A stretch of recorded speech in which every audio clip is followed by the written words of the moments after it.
ठीक है, मैं आपको बमने की मोटिवेशनल स्टोरी ये लंबी और प्रेरणादायक कहानी के रूप में सुनाता हूँ जो आपको मेहनत लगन और कभी हारने मानने का शक देगी। प्रबर्मन की मोटिवेशनल स्टोरी। वह एक छोटे सी गांव में रमेश बमन नाम का एक लड़का रहता था। उसका परिवार गरीब था। पिता खेत में यूं मजदूरी करती थी और मां घर जाकर बर्तन मांजती थी।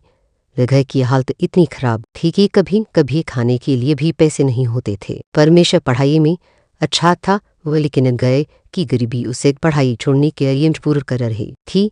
फिर बसने के बाद पिता नीश खा पर बेटा पढ़ाई छोड़ दे और कुछ काम कर वरना हम घर कैसे चलाएंगे। लेकिन रमेश का सपना था कि वो शहर जाकर बड़ा आदमी बने।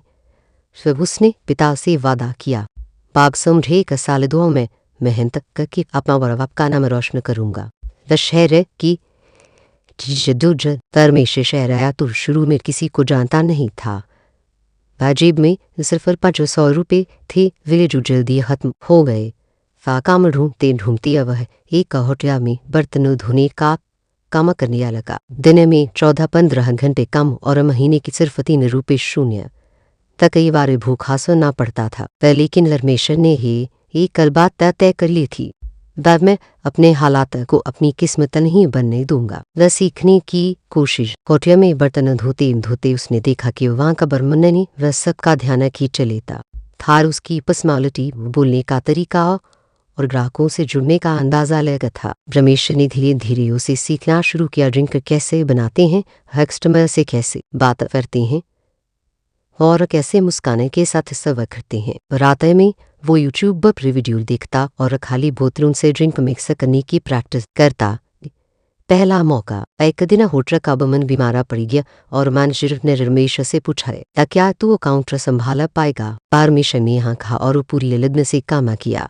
सराता उसने कस्टमर को इतना अच्छा सर्व किया कि कई लोगों ने मैनेजर से उसकी तारीफ की। कैरियर का टर्निंग पॉइंट पर धीरे धीरे रमेश को स्थायी बमन की नौकरी मिल गई। रोज की सैलरी बढ़कर 15 रुपये शून्य हो गई।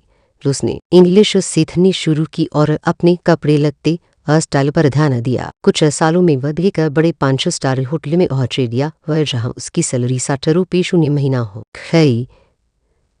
आजरकार रमेश बर्मन। बाजार रमेश सिर्फ एक बुमैन नहीं बल्कि अपना खुद का कॉकटेल बार चलाता है। वह हर कई गरीब युवाओं को ट्रेनिंग देकर उन्हें ही नौकरी दिलवाता है।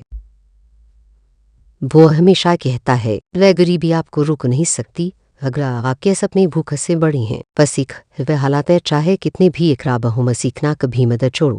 वह पहला मौका छोटा हो सकता है लेकिन वही आपकी जिंदगी बदला सकता है। वह मेहनत और लगन से कोई भी इंसान अपनी कहानी खुद लिख सकता है। अगर आप चाहें तो मैं इसी स्टोरी को और भी विस्तार से डायलॉग और इमोशनल सीन के साथ एक पूरी मोटिवेशनल स्पीच या किताब के चैप्टर जैसा बना सकता हूँ। क्या आप चाहेंगे कि मैं से उसी तरह बनाऊं?